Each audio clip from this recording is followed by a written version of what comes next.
10 days after the cyclone struck, the aid effort here deep in the Irrawaddy Delta is finally underway.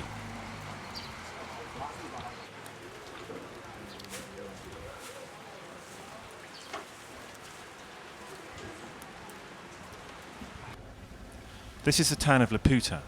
80,000 people have fled here from low-lying islands, where their villages have been completely swept away. But for the survivors, sheltering here, a new threat has come.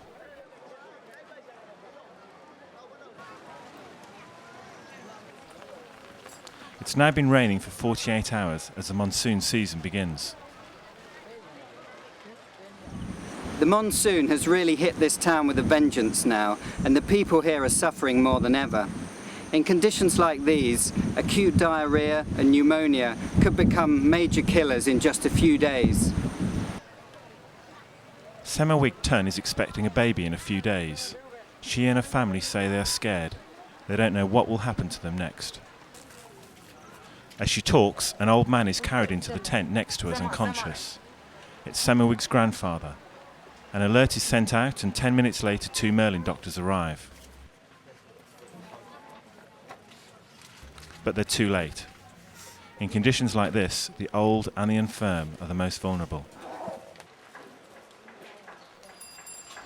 This clinic has been set up in a monastery where 1,000 people are sheltering. Many have wounds sustained when the tidal surge crashed through their homes.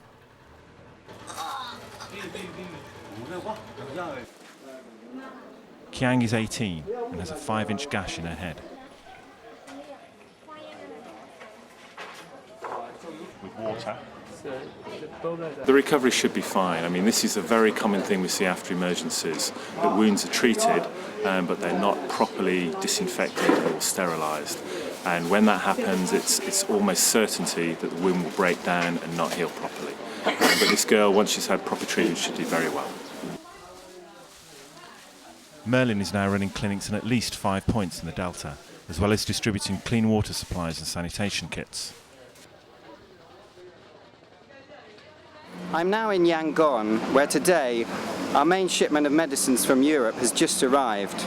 The situation for survivors down in the Delta is still really desperate, but at least now we have the supplies we need to keep this program going.